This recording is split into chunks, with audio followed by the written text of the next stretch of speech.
So you know that feeling. You're pulling down a gravel drive, stones are crunching under the tires, dead quiet otherwise. And you look out maybe across a field to the trees and bam, deer sign everywhere. Maybe you even see a couple jump up, flash of white tails gone into the woods. And you just know this place. It hasn't been pressured. It feels like, well, like the spot, the dream hunting haven. It's a powerful image for a lot of us hunters, right? But then you mentioned maybe getting access through a hunting lease, and suddenly all these roadblocks seem to pop up in people's minds, these big misconceptions. We start seeing the hurdles instead of, the real opportunity that might be right there. So that's what we want to do today, kind of unpack these common ideas. We've got some really good insights to draw on, and we're going to walk through, let's say, the top 5 myths about hunting leases, really try to separate what's real from what's just, fiction. Yeah, absolutely. And I think as we talk through these, it's a good chance for everyone listening to maybe question some of those things you've always assumed.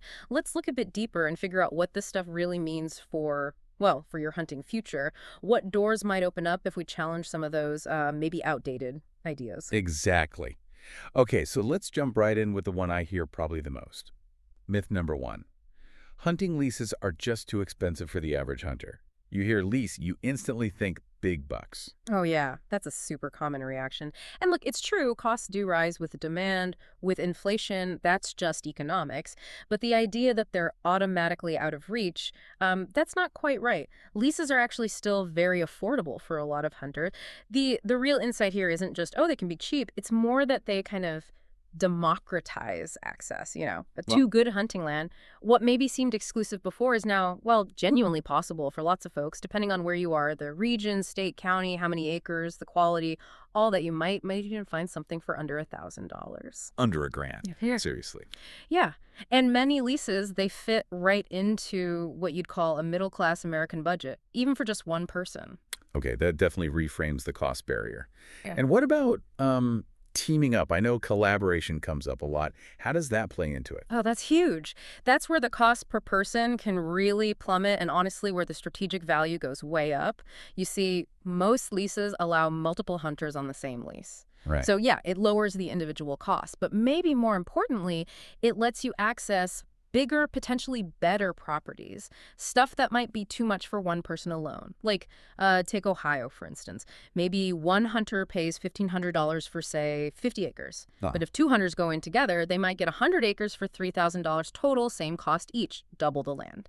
Wow. Or 3 hunters could get even more land for that same per-person price. So this model, it means you're not just finding a lease, maybe you're finding a better one or a bigger one just by working together. So it's not just splitting the bill, it's actually unlocking better quality, bigger areas. That feels pretty strategic. Yeah. Okay, let's shift gears then. Myth number 2. Hunting leases take away hunting land from hunters. This one gets people fired up. Where do these leased lands actually come from? Is it land that used to be open access, or is something else going on? Yeah, that's a really important distinction, and often it's based on a misunderstanding of how these leasing services actually, function. Companies like, say, Basecamp Leasing, they're actively going out and seeking landowners who never would have thought about leasing their land for hunting. Okay, so people who weren't already offering hunting access. Exactly, and here's the key part. Oftentimes, before enrolling in the program, these pieces of land were not open to hunting at all. They weren't public. They weren't available for knocking on doors for permission either, just closed off. Wait, so the whole idea that leases shrink the available land? Yeah. It's actually backwards. How does that work? Yeah. How do they keep adding land? Precisely backwards. Because these lands were basically off limits before, these services are increasing the volume of acres available to hunters. They're, effectively creating hunting opportunities that otherwise wouldn't exist. Yeah. They're not taking land away from the pool. They're adding new land to the pool. Yeah. Bringing previously private, inaccessible land into the hunting landscape. It totally flips that narrative. Wow. Okay, that definitely changes how you think about the whole market. It's additive, not subtractive. Huh. All right, let's hit myth number 3. This one's about effort. The idea that, putting in all the work to hunt a lease can be futile because you never know when the landowner might just drop out. That fear of investing sweat equity, food plots, scouting time into land you don't own, that feels real. It's a totally valid thing to think about, the security of your spot. And yeah, owning the land outright, that generally gives you the most guaranteed year-to-year access, no question. But let's be real, for most hunters these days, buying your own hunting land is no longer a reality for the average American hunter. It's just, the cost is often too high. Right. So leases step in. They get you onto good or even great hunting land at a fraction of the cost of buying it. And here's the kicker. Often it is long-term. It's really interesting. The stats show the average landowner has been with the business for more than 5 years. And critically, when you're the lessee, your contract usually gives you the first right of refusal or renewal. First right of refusal. Okay, what does that mean practically? It means you get the first crack at renewing the lease for the next year before the landowner can offer it to anyone else. So it's not just hoping they like you. You have a contractual advantage. Okay, that sounds like it provides some actual stability then. It does. It turns on what people might think of as just a short-term rental into potentially a much longer-term commitment to a piece of ground. So with that kind of stability, Yeah. even without owning the deed, what can you actually do on the land? In terms of management, I mean. Oh, it's huge. It gives you that long-term control, which lets you manage the property almost like you owned it in some ways. You can really start to manage the deer herd effectively. Letting bucks get older, working on the buck-to-deer ratio, putting in food plots where it's legal, maybe supplemental feeding programs, things that genuinely improve the hunting and the habitat over time. So you're actually cultivating the hunting experience year after year, improving the environment, Yeah. not just showing up to hunt whatever's there. Exactly. It's stewardship, even without ownership. You mentioned a story that really drives this home, someone who leased for a very long time. Yeah, Larry Spurl. Incredible story. He leased land for hunting for 41 years. 41. And he said flat out it was much more cost-effective to lease than to own for him. He even mentioned having some of his best hunting on land that was timbered while he was leasing it. Just goes to show manageability matters. Yeah. He noted that as long as there is the slightest amount of cover and browse, deer will be there. His experience really speaks volumes about that long-term potential. 41 years. Yeah. Wow. That's commitment. Okay, but if you are going to make that kind of commitment, even for a few years, it raises a question. What should you iron out with the landowner up front before you sign anything to protect that investment of time and effort? Super important. You absolutely need to ask the right questions to make sure everyone's on the same page. Like, who takes care of the roads? Is there logging plan, farming, grazing? What other commercial stuff is happening? Yeah. Are there other hunters leasing nearby or even on the same property? Crucial to know. And then the hunting specifics.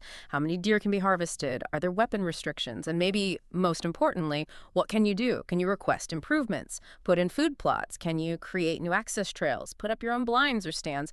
Getting clarity on all that is key for a good long-term relationship. That's really practical advice. Nail down the details first. Okay, let's move on. Myth number 4, and this one hits close to home for trophy hunters. Quality deer are never shot on leased hunting ground. The idea that the big ones are only on private-owned land? Yeah, that one needs busting. Flat out. Quality deer are shot on leased hunting ground. Period. Okay, but why? What makes leased land capable of producing good bucks? Well, think about it. Our sources suggest leased lands, when they're managed right, can actually offer far better hunting than places where you just have permission. And the why is control. Leased land gives you controlled hunting rights. That means you control the human intrusion or hunting pressure. That's massive. Less pressure means deer behave more naturally, they feel safer, they live longer, they grow bigger antlers. So it comes back to managing the pressure. Control the access, control the pressure, give the deer a chance to mature. You got it. That's the core of it. And we see the proof. Thousands of base camp leasing members shoot big leased property deer every year. People might not plaster the location online, understandably. Right, keep your spot quiet. Exactly. But the photos come in, the success is there. That control and consistent management, it pays off in quality. Okay, that makes sense. Seeing the evidence helps push back on that myth. All right, last one. Myth number 5. This feels a bit more emotional, maybe. Hunters don't appreciate leases as much as owning their own land. Like, there's less connection, less stewardship if you don't hold the deed. Yeah, there's definitely a feeling component there. And look, it's true. There's often more pride associated with holding the deed to a property. That sense of ownership runs deep for a lot of people. Sure. But like we said, ownership isn't possible for all hunters. And here's something that might surprise you. Even those who own their own hunting land oftentimes choose to lease additional ground. Wait, really? People who already own hunting land are also leasing. Why would they do that? They do it strategically. They're looking for specific things, maybe properties with better whitetail herd age structures or different terrain, better antler genetics, maybe just a unique hunt setting. something different than what their own place offers. Okay, so leasing isn't just a plan B for people who can't afford to buy. It's a strategic tool even for landowners. Exactly. It expands their options, lets them access specific types of hunting or habitats. So the idea that leasing is somehow lesser in terms of appreciation, well, landowners themselves are valuing it enough to add leases to their own portfolio. That says a lot. It really does. It flips that whole appreciation argument. Okay, so what about the lessees themselves? Are they less invested in conservation, less serious about taking care of the land? Actually, the sources say quite the opposite. Nearly all base camp leasing hunters are true conservationists and take land management seriously. These aren't just casual users. They're described as hunter conservationists who subscribe to the North American model of wildlife management. So they understand the principles of conservation. Deeply. They value wildlife as a public trust, believe in scientific management, and understand the hunter's role in funding conservation. They really cherish the responsibility they have, improving deer herds and leaving the landscape better than they found it. They're often incredibly dedicated because they appreciate the opportunity. It comes back to what Larry Sproul said, remember? Treat a lease like you owned it. The landowner wants a return on his investment. Don't mess it up for either of you. That's the ethic. Treat it like you owned it. That's powerful. It really underlines that the commitment isn't about the deed. It's about the ethic, the responsibility. Okay, so wrapping this all up, what's the big picture here for you listening? We've gone through these 5 big myths about hunting leases, and it seems pretty clear, doesn't it? Leases aren't necessarily too expensive, especially with partners. They actually add land to the hunting pool. They offer real potential for long-term stability and management. Quality hunting is available. And the hunters who lease, they're often deeply committed conservationists. Exactly. Understanding this stuff, getting past the myths, it lets you see leases for what they are. A really powerful, really accessible tool. A way to achieve your hunting goals, your conservation goals. It's like a shortcut to being well-informed about opportunities that maybe you wrote off before. It's about empowering yourself with options, really broadening your horizons for finding great hunting. Absolutely. So here's a final thought to chew on. If leasing can actually expand the hunting landscape, give you genuine long-term control to manage habitat and herds, and attracts hunters who are serious conservationists, how might embracing that model, that opportunity, actually redefine your whole approach to finding and securing quality hunting in the seasons ahead? Something worth thinking about.